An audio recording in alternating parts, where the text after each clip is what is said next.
This video, we're going to be taking a trip to the Upside Down as we have a look at the McFarlane Toys Netflix original series, Stranger Things Demogorgon.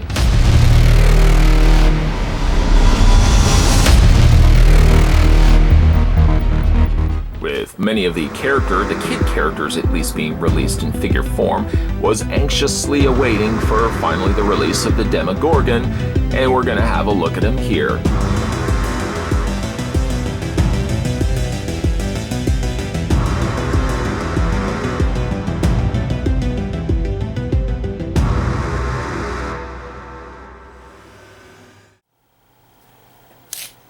Before we do anything else, we're going to figure out how tall the Demogorgon is. So taking it from the bottom, working our way to the top, the figure is exactly 10 inches in height.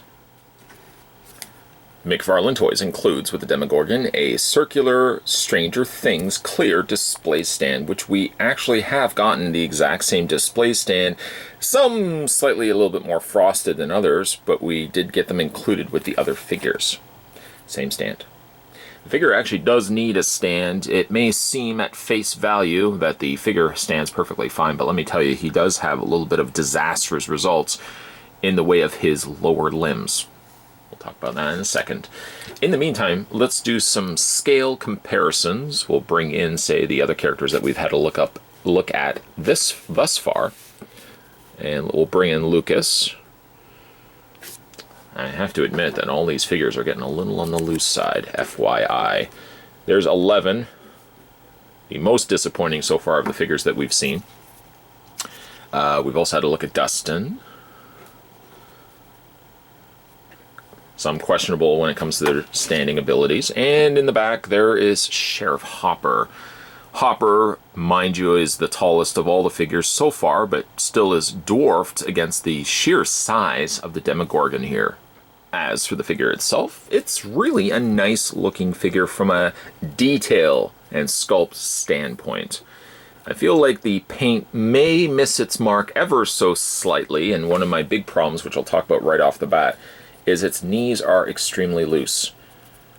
This is literally taking this out of the package in which it was supplied inside, and having this in my possession, in my care, for maybe a few hours or so, physically of just kind of looking at it and whatnot. But I have to admit, like, the lower knees are disastrously loose. This one is the worst one of the two. That should never be the case. And I can't necessarily fault McFarlane Toys for being the ones doing this, because a lot of figure companies, you know, there's that disappointment when you initially get a figure out of packaging. It should never be loose. Looseness should come over the course of time of playing with the figure, but looseness should not be when you get a figure immediately out of packaging.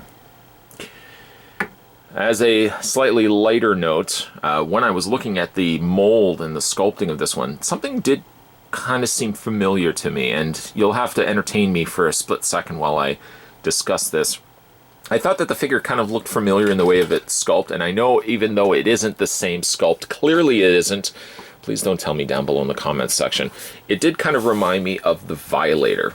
This kind of, the way that it's sculpted just kind of reminded me a little bit of the Violator. And like I really needed more of an excuse to bring in one of my all-time favorite figures, just to kind of show you the, I mean, it's not obviously from the same thing, but I did kind of look at it and think, you know what, it reminds me a little bit about the Violator, just a little bit.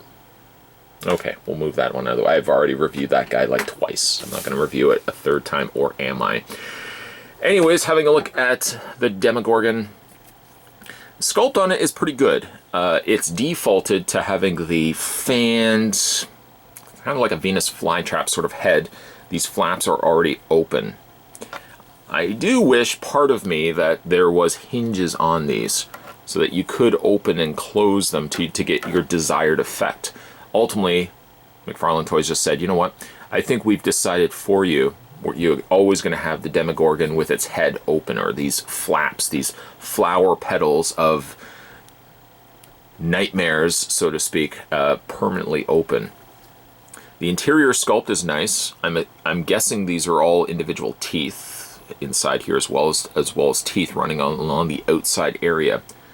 It's given a slight wet, slick look to it, so it does look like it would be slimy and gooey until it would wrap its petals around you.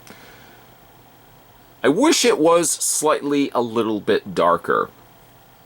One viewer did comment, "You're overly critical when it comes to certain figures. You should just be happy, really, that the figure was released." Yes, you know what? That's a valid point. But I do have to make some few little critical comments here and there. After all, that's why we're on here, and that's probably why you guys are watching these videos. I do think, though, that the darkness, there should be a little bit slightly more of a darker shade of paint, I think, added in here. Sure, I do appreciate the little speckles of dark color, but especially here, this should be like an empty chasm of darkness. And I would probably darken that a little bit just so that, you know, it looked more, well, in fact, actually, let's bring the packaging in. There's the packaging right there. If you look at this, and you look at this, talk about the other things about it in a second, but if you look at this and you look at this, see how it's got slightly, now you chalk that up as well to lighting, but you know how it's got a more slightly darker presentation here? I kind of wish it was also slightly more darker here as well. Okay, we'll move packaging out of the way. As for the rest of the figure, it's very lanky. It's very spindly, I suppose is another way to describe it. You can see its rib cage. I guess we get a much more clearer view of it here than what we did in the show, which we got glimpses of it. And then near the end, when 11 is battling it. Again, a lot of these details, the little sculptings here of the skin, the kind of coarse nature of the flesh here, could have probably afforded a slightly darker color to it, so it wasn't just head to toe of like one consistent color. The coloring is almost more of like a grayish sort of color, but then they've added almost like a pinkish purple.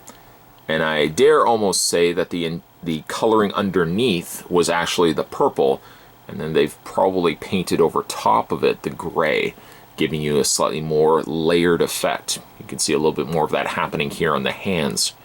The hands are very sharp in the sense of sculpt, not, I don't want you to think that they're sharp claws, but very sharp claws in real life. If you were to come across this, probably would just rip you right open. The arms, the elbows, unfortunately, are a little unloose. In fact, consistently, the trend seems to be on this guy that he does have loose limbs, which is really disappointing because I really, out of initial packaging, getting him out, he shouldn't have that problem. There's the back of it. The Demogorgon behind happening here and some additional sculpting here. The sculpting kind of reminds me of like elephant skin. If you look at, not that you would be looking always necessarily at a really close-up of elephant hide, but it's got similar texturing here. Some veins also added in there as well. That's a really nice touch. I do like that they kept more the pink and the purple color happening in here. That it does make the rib area or the torso area a little bit more recessed. Could they have used a little bit extra color, a little bit of extra paint just to give it some depth? 100%. I do think that. Posability on this guy, though. His head, or its head, I suppose. We don't really know the sex on this. Head rotates all the way around. You technically can hinge the head up and down, and you can rock it back and forth as well. Could the flaps have had independent hinges? Yeah, you know what? I think they could have, but that's what McFarlane ultimately decided to go with. The shoulders hinge outward, as well as you can rotate them back and forth. You may start experiencing, though, see this little extra part that sticks out from, I guess, the shoulder blade. It becomes a little bit of a nuisance when you want to rotate the arm. When you start rotating it here, it fights against it. I mean, in some theories, you could rotate the arm still all the way around, but this does catch a little bit while you're doing that. The elbows do have that very awkwardly looking hinged, ratcheted hinge. It doesn't even really serve as a ratchet hinge. You can kind of hear here, if I can put it up really close to the camera. You can kind of hear a little bit of the clicking, but it definitely does not retain the clicking or retain, you know, a sense that this is a good, strong, stable joint. Ultimately here, like, it's really loose here, and more so this way than rocketing it back and hinging it back this way, but it is really on the loose side. It makes me sad to see that. The hands hinge this way, and then you can also rotate them. The hands also kind of remind me of Pumpkinhead. The upper torso does have a ball joint, like that, and then he's got a secondary ball joint. The lower torso, basically right where it connects to the waist. The legs split outward. This one leg is really stiff. It's been stiff the whole time since I got it out of packaging, but the one leg does hinge out. Ideally, you would get the same idea happening here, and you can also move the legs back and forth. A bend at the knee. You can also rotate the lower leg. And this is one problem I have with this figure. It does have a ball joint, but by the nature of the way that the feet are posed, and for the fact of the way that the figure is slightly on top-heavy nature, having that slight rocking, that ball joint, I feel like I don't always get a good firm fitting from the figure. One good thing, at the very least, is that there's peg holes on the undersides of his feet, and of course with the supplied display stand that comes also included with the Demogorgon. That does certainly help a long way. But loose, spindly legs being the biggest culprit of this guy, he does suffer considerably as a result of him, well, being really, really loose. He does have problems standing for that reason. Many times while I'm reviewing, I ask myself the question, am I being overly critical when it comes to a figure? Am I expecting too much as a reviewer or as a collector from said figure? Should I just be simply happy that a figure has existed and now I can get it in plastic form? And I guess the answer to that is, yes, I should be happy that a figure has been released. But still, part of me feels like the figure could always be a little bit better. Case in point here is Demogorgon. Demogorgon has a great looking sculpt, but he feels like he's missing paint. A little bit of extra depth, maybe some darker colors, could have helped some of the texturing stand out a little bit more. Should he have had flaps to be able to move the petals of his head, so to speak, in and out? That would have also been well appreciated. But I guess my biggest problem with the figure is not necessarily his sculpt, not specifically his paint, but really the way he's been built and put together with his joints. I don't know why, and it's not necessarily McFarlane that I could target all of my angst towards, but I don't know why companies release figures that have overly loose joints.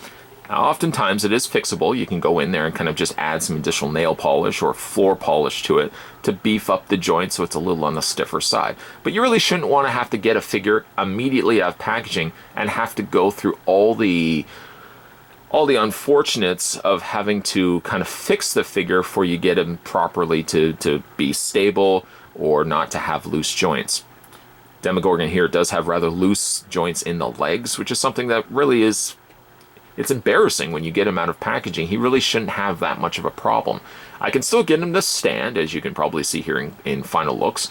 And let me also say that that display stand does come very handy with getting him to properly stand. So even if you want to put him in slightly more of a motion pose like here, you can still accomplish it, but I do find that the legs want to give way. And unfortunately, as I've started seeing with a lot of these Stranger Things figures, those joints seem to continue to get loose. So I don't know, the very lanky, spindly legs and joints on this guy will eventually get looser and looser to the point where I won't be able to stand him anymore. I will have to appreciate him for what he is right now and hope that over the course of time he is just not going to fall over from an ongoing wear and tear to the joints that really shouldn't be there in the first place. So again, I like the figure, I like the sculpt, I like the paint, but McFarlane really needs to work on the joint system. I may be of the few that think this, but I think the joints that he's currently using on these figures, as well as the Walking Dead figures, are really all the wrong joints. They're supposed to look like and supposed to function as ratcheted joints, but a lot of times the figure's joints are way looser than what a ratcheted joint should be. Work on the joints, and maybe we can see, hopefully, better figures from McFarlane Toys in the near future. Pick this guy up, though. Don't let me just kind of steer you away from picking up this figure. I really do like it quite a bit. It's just really the joints and a slightly lackluster paint that I think could have been a lot better to make this guy a home run hit. Today, though, we were having a look at the McFarlane Toys Netflix original series, Stranger Things Demogorgon. If you guys want to go back and have a look at some of the other reviews that I've done for Stranger Things, there's a playlist on this channel for, you guessed it, Stranger Things. Make sure as well you hit that little subscribe button down below as also, guys, because of course new videos will be coming to this channel. You never want to miss out when new stuff is coming here, and there's new videos here all the time. Always got new stuff popping up. As always, guys, thanks for watching as you always do. I'll see you next time.